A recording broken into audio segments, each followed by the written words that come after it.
We're rolling. Okay. So, here's our little Brainerd update. Explanation about the deer picture. Show you the video I took right after that. Or do one later and show you what it did. So, probably should take that down because it's not good having just a dead deer laying there. But, we'll update about Brainerd real quick. And then I'll tell you about the trip coming home and the deer. So we get the car to Brainerd. We tested. Nick and Rich Bruder came with me. Car's running phenomenal. Working fantastic. It's not drifting left. It's not drifting right. It's not shaking the tires. It's just hauling ass. Stacy will put the video together here in a little bit. You guys will see. We did our grudge race. Car made a beautiful pass. We go in to race your way in. We draw chunk 55. I turn loose the button. I can feel the car's on a good pass. And I felt a shudder. When I felt that shudder, I threw the car up neutral, dropped the chutes, pulled it off to the side, seen some oil underneath on the pan. We pull it back to the pits and start tearing it apart, pull the intake of it. We think that maybe it got a piston. No, it broke a rod. And guys, in all the years of running big block Chevrolets, and all the years of running aluminum rods, in all the years of racing, I have never broke a connecting rod. Ever. So, that was kind of a kick in the balls, especially for the passes that the car's been making.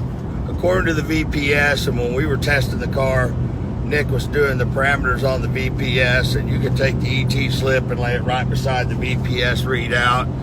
And those things are pretty damned accurate, just like these draggies I guess people use also, but I have a VPS in the car. So, first time I've ever used it. But according to the VPS and the way the car was running, you can tell when they're on a good pass. You know, we went 403 in the heat of the day. The air up there was terrible, but that doesn't do you. The blowers are doing great. We're not having any issues, and I break a rod. Now, everybody's coming over going, hey man, sorry dude, we thought this was going to be the one you were going to take it all. People were posting the videos and stuff on the internet. What the hell? People were posting videos on the internet. You know, Reaper's going to take it off. You just seen the pass he made. And I think we had a really, well, we had a really damn good shot at taking it all because the car was stupid fast, and it was stupid fast in the worst conditions of the race. They're race cars. Their race engine stuff's gonna happen. Was I upset about it? Not really. Was I bummed out about it? Maybe a little bit. But at the end of the day, it was a super cool track.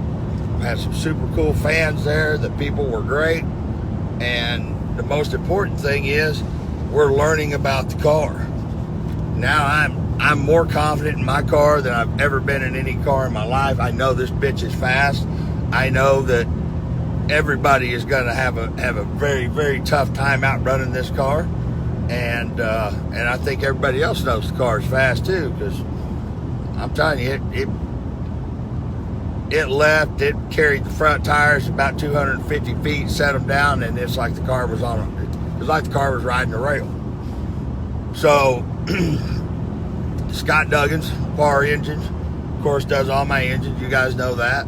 He's got the 585 up there, and he just got the pistons for it the day before, which that motor is 85 pounds lighter and makes about 200-300 more horsepower than this one. So he's buttoning that thing up, and we're going to make a mad dash. We'll grab the motor, get it in the car, and go to Houston. Now, here's the funny part about the deer story. So, I'm bopping along. You know, I left at like 3 o'clock this morning. I got up, couldn't go back to sleep. Now, probably 2 o'clock. Went back to the racetrack, cooked on the trailer, Off I went. Stopped, got me a breakfast sandwich, truck full of fuel.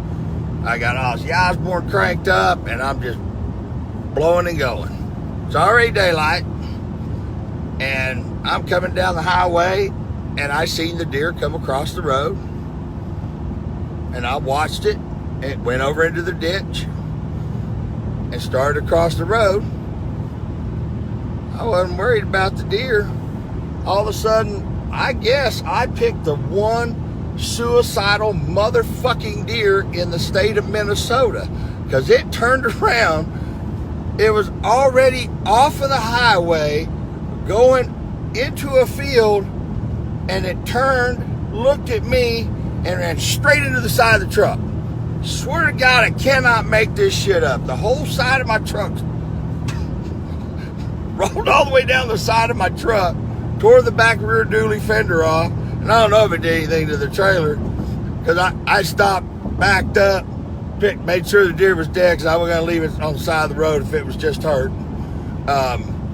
Picked up all the pieces of my truck up out of the highway, because I didn't want anybody to hit them and have a flat tire. And I'm looking at my truck, and I'm looking at that deer, and I'm like, what the why would you? I catch a suicidal deer. And I'm telling you, that's the only thing it could be, because the deer was off of the highway, was going out into a field when it turns and sees my truck. And I guess deer thought, Reaper was just bragging how his truck's running great thanks to Chris Burleson Diesel in Mississippi. And they did a fantastic job, banged my truck out, and this thing runs perfect. It's perfect. Pulls the trailer perfect. No black smoke. Fuel mileage is up. I mean, can't be happier thanks to Chris Burleson and Burleson Diesel. You guys do a fucking fantastic job on my truck. Oh, Reaper's bragging about his truck runs great and he ain't having no trouble? Well, let me go talk to him. Or, fucking deer wanted a signature. I don't know. What I do know is, oh, that's what it is. Every time this thing hits a bump, it jars the camera. What I do know is now the whole side of my truck's wadded up, because it got the fender, the door, the other door, and blew my dually fender out. Oh shit, I just looked in the rearview mirror. In the little mirror, I can sit there and look at it. So I get to look at that all the way home. Big old hole, half my fender gone. So, there's the story of the Minnesota suicidal deer. Only I can get the one deer that's just done with shit. I don't know if maybe it's inflation, maybe it's the job situation, maybe he couldn't get no deer parts, some deer food, I don't know. But anyway, basically, I caught a suicidal deer that ran into the side of my truck. So, now I gotta haul ass back home, get the motor, Sky's gonna button the motor up, and go to South Carolina, get the motor, something, because I got to get it in the car. And of course now, since this motor's a different stroke, of course it's going to change all the characteristics of the car. So we are going to be going into the Houston race, not knowing what the hell the converter is going to do or anything else.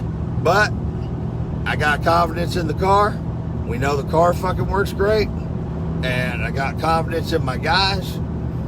My brother Chris, Derek Peel, Nick and Rich Bruder, Kyle Kirker. I mean, Houston may be the race for us. Maybe it's not our time yet. But I know every time we take this car out, yes, we have trouble. But we're closing the gap on the problems, and being a brand new car and doing as well as it's doing right now, I'm pretty proud of the car me and my brothers built. All right, guys. I'm out. I'll do a video later and show you the damage on the side of the truck. It ain't pretty.